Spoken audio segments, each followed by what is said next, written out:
This is Shawn Irwin, your youth director with Darts Ontario, and welcome to episode 29 of Darts Ontario Let's Talk Darts. I wanted to talk to our youth players from past and present to see how they got into darts and their story to help inspire youth dart players of today. Thank you to our sponsor, SSS Canada, for all their support in the Darts Ontario organization. Go to their Facebook page to see the high quality custom dart shirts which you can order for your team or individually. Tonight, I'm with Michael Rowse, formerly of the London Youth Dart League and two-time Team Ontario member as a youth player. Thank you, Michael, for taking the time to answer some questions so the dart community can get to know more about Michael Rowse and some of the history of your youth events with Darts Ontario. So how are you doing tonight? Oh, pretty good. Good, great. Well, thank you so much for doing this. And let's talk a little bit about darts. And when did you start playing darts and how old were you? When I first started throwing, it was like probably 4, and my dad just like made steps up to the dartboard, so he didn't have to get them for me all the time. But when I joined the youth league, it was probably 2010, 2012-ish, somewhere around there. And then that's in the youth league as well. But then I only played for like a year or two because I also played hockey, and my mom didn't want to travel twice into London because we're in Dorchester. So then around, I think it was 2016, 2017, I joined back in, and I was in youth league ever since and moved up to adult. So, yeah, well, that's pretty much. Yeah. And who inspired you to play competitively? Well, both my parents pretty much played competitively, Mike Rowse and Brenda Smith. Mom was kind of the London League gal, and my dad was kind of all over the place guy when he was big. So that's pretty much the guy who made me competitive in it. So tell us about your experience playing in the London Youth Dart League. It's been a very successful league and a very big league over the years. Yeah, London, a lot of names come out of London. I know that. Like my dad, Jim Long, and all them. They inspire a lot of kids to throw, and the youth league is great because it just we all help each other out, and the older players inspire the younger players to keep playing, and it's all around good time in the youth league. So love to hear that sportsmanship. It's great to hear. So now, how often did you practice during the season, and did you practice during the off season? Off season during the summer, kind of like on and off, but usually like when the season came around and like probably a month or so before the season started back up, I pretty much kind of, before the season started, it was like probably once every other day. And then as the season became more and more and tournaments started rolling in, it was pretty much every day I was practicing. And it was probably for like 2 to 4 hour practice a day. Well, we all know practicing isn't as fun as a real game, but how did you make practicing fun? I made it fun from just making up my own games, like putting stuff on the dartboard, like small stuff, and just aiming at and whatnot, and hoping I could hit it. And when I hit it, I'd move to a different section of the board. And I played a lot more cricket than I did 501 with myself too, so I could just like practice on almost every number to keep that focus on. And then for by myself too, I'd also play music really loud, so it's like background noise too for like people walking by and talking. So it's kind of how I made it fun in mine. you got to get used to that distraction. So yeah. Now, how did you prepare yourself before a big match and getting yourself focused? Big matches, probably just be by myself most of the time, just so I can like focus in and block out distractions and seeing what I gotta put up against. And knowing what I gotta be put up against. It's and I mostly just kept throwing at the board, keep my focus on the board, not anything else, just zone everything out kind of thing. And then come game time, pretty much ready for it. Got to keep your emotions intact when you're standing at the line because it's a very emotional game, isn't it? Oh yeah, it is. What's the best part of competing for you, and what's the most important thing about darts? Competing for me, I'm not overly a competitive guy, but I do like being competitive. I like to show more sportsmanship and like friendly game darts. But depending who it is, I got a lot of competitors out there. Well, I did, but I'm not currently in the league now. But when I was, I had a lot of competition, and um, yeah, it's Yeah.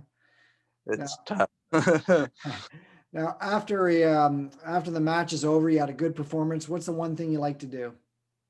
I'd always go up.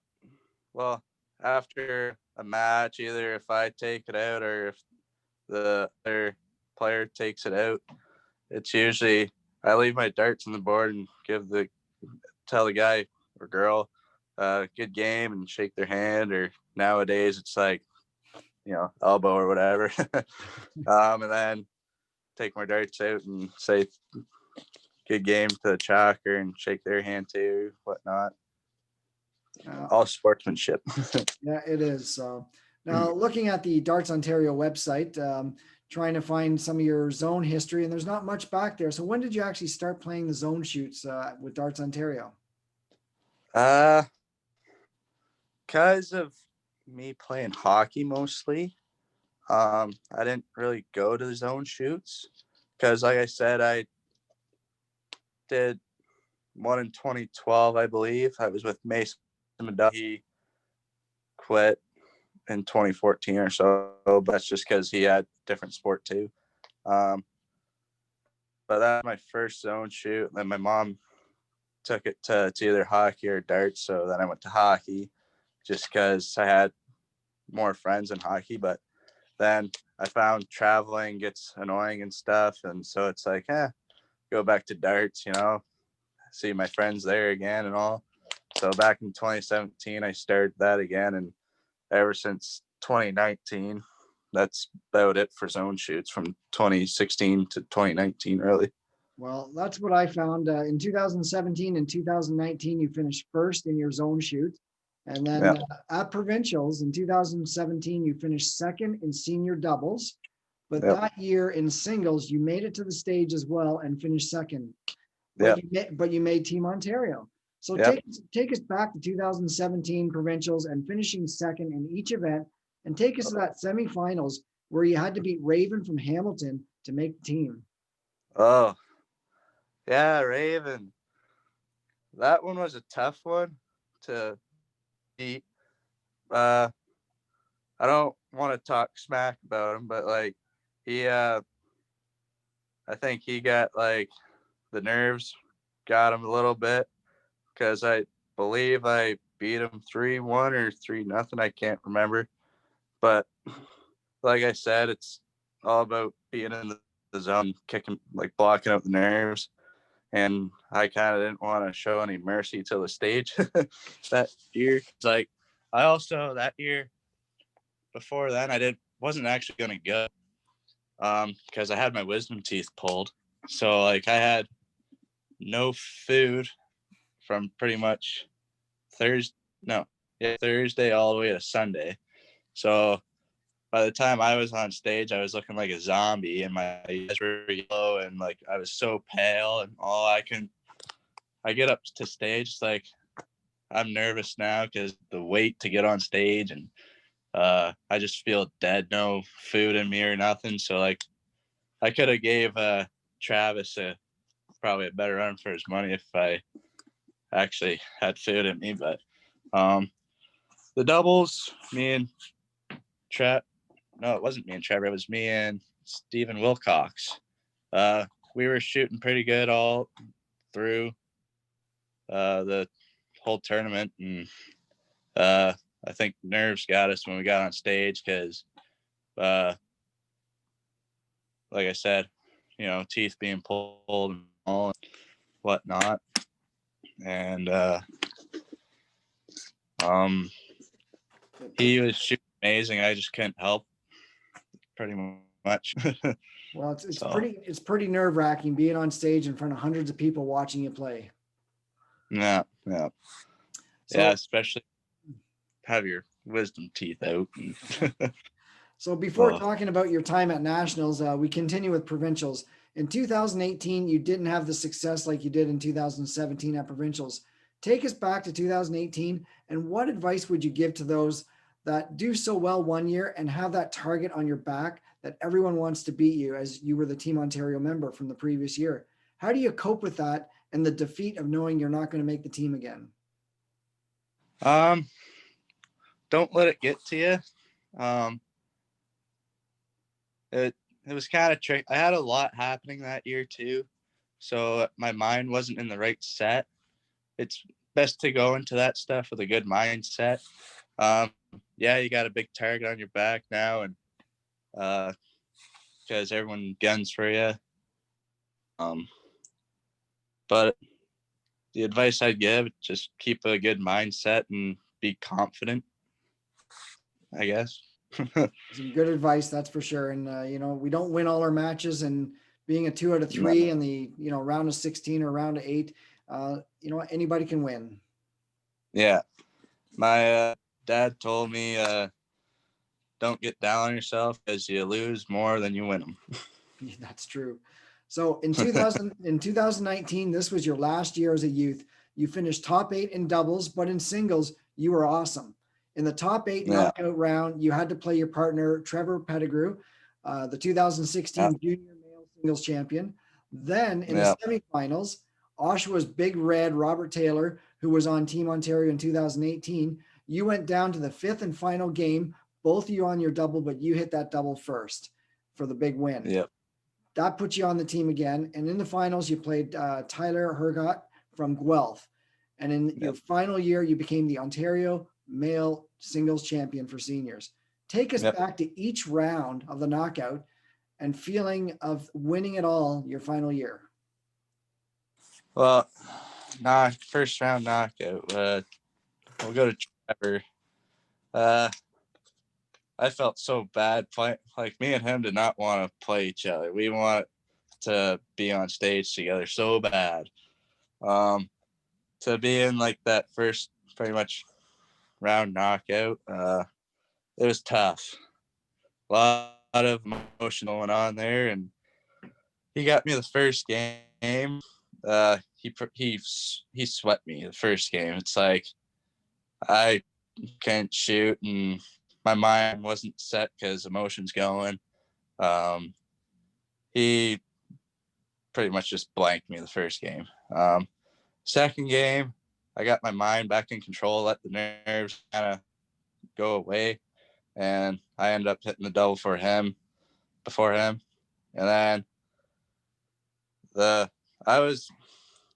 know it's not good to say, but like, even his mom said, you were letting him win too, because he was on a double the second game before it's like, he was shooting good, and then he just couldn't hit the double, and it all comes down to the double, right? So then I took that game, and then motions running high, diddle for the middle. I won the diddle, and then shot first, he second, so on, and he let his nerves get into him on the third game, and then I ended up taking that one. And then emotions got high after because, we didn't want to play each other in that round. And then Big Red, that was a tough game. Every time me and him played each other, he'd always beat me, but it'd always be in the last leg too. So it was kind of like, because I think that was probably the 4th time we ever played each other too in a tournament.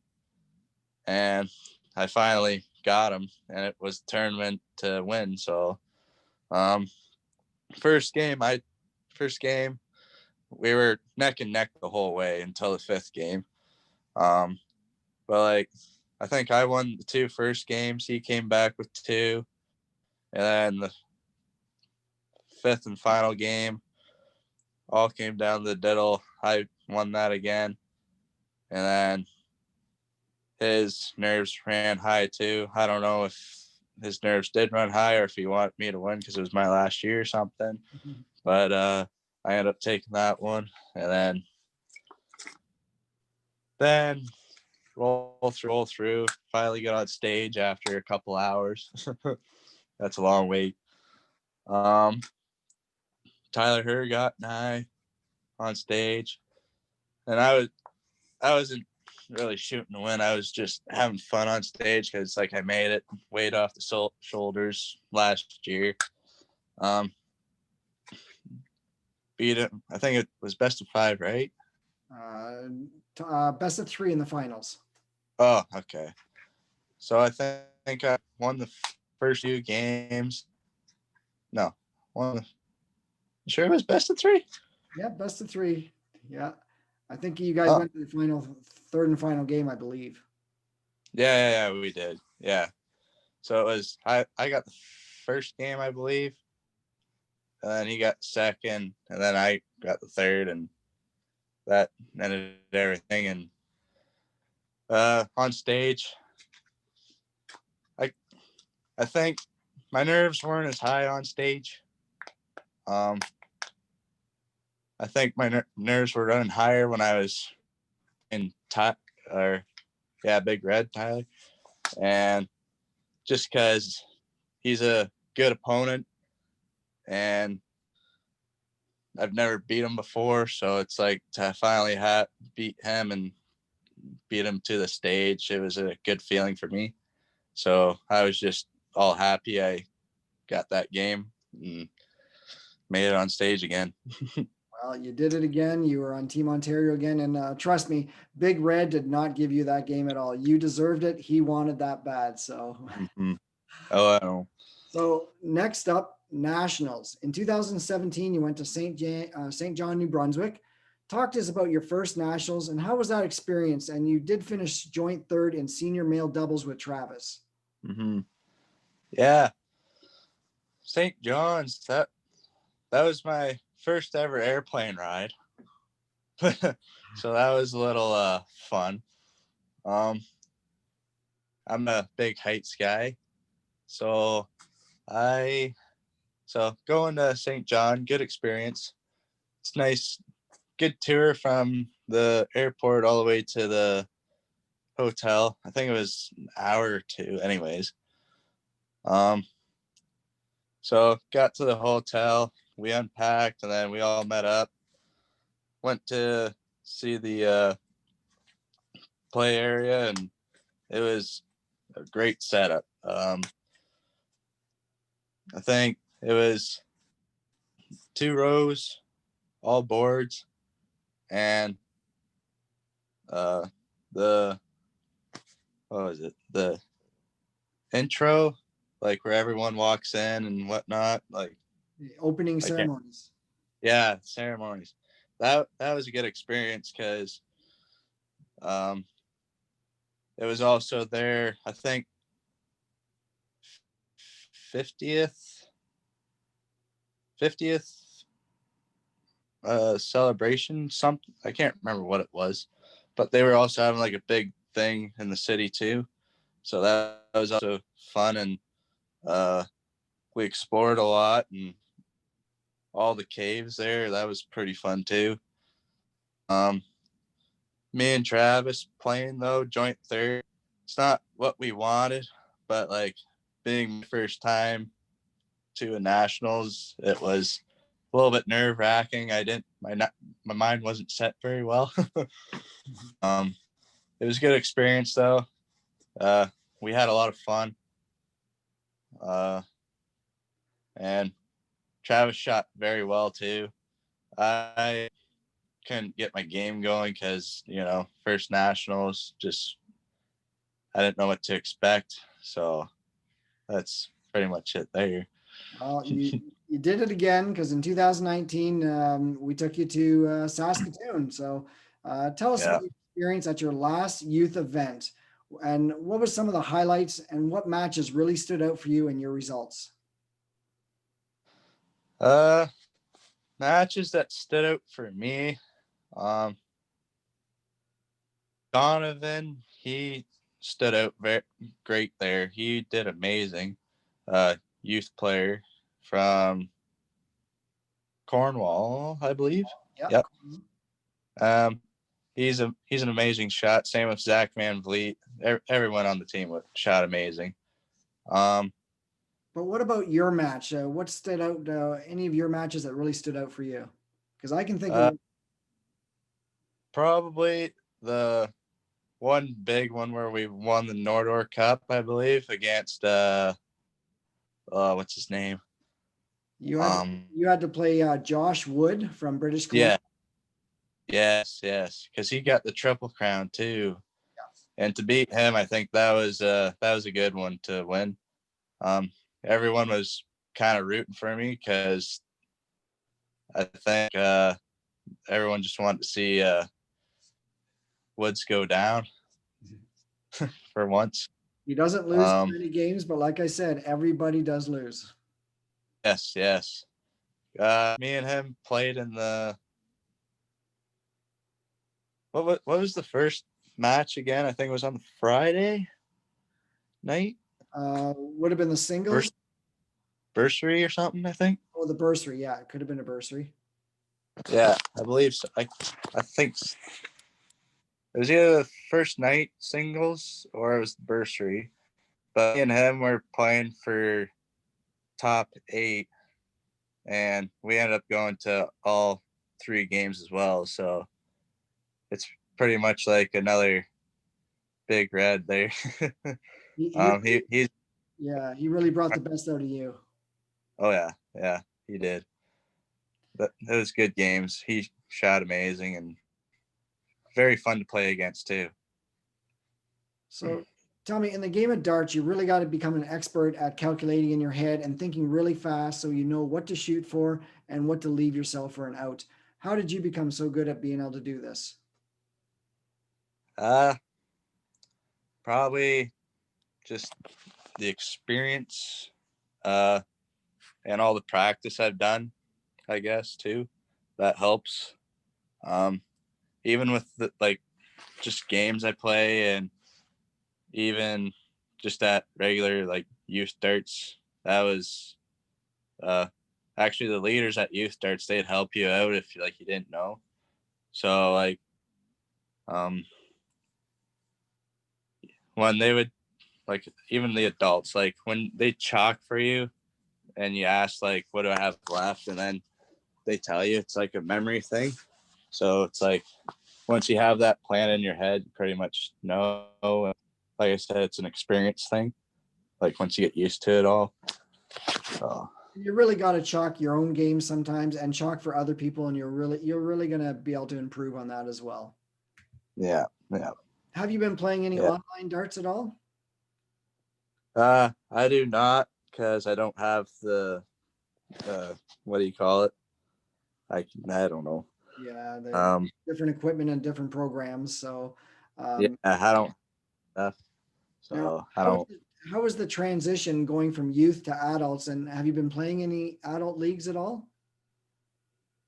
I played the adult league in London, men's league. It was a big transition. Um, it's just a way different experience and tone set, of course. Um, it's a little bit nerve wracking the first few weeks of it, just because it's now you go from the top, now you're at the bottom again, right? So,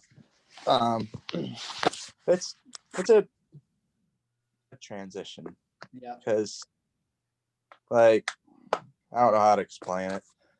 It's just I don't know. Well, yeah. Did you have a favorite opponent you love to play against? And if there's one player in the world you'd love to play, who would that be? Um, Youth or adult? Any of them. Uh,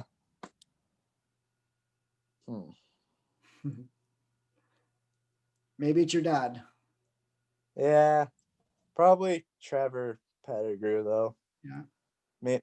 Because me and him always have fun with it, and it always gets competitive, and it just keeps going and going. We don't like to lose to each other because we played with each other all these years. So I think Trevor would be one. That's great. So, Yeah. and any other dart player you'd love to be able to play against? Another one I would like to play against probably Jim Long, or if I ever do, I'd like to play Raymond Van Barneveld.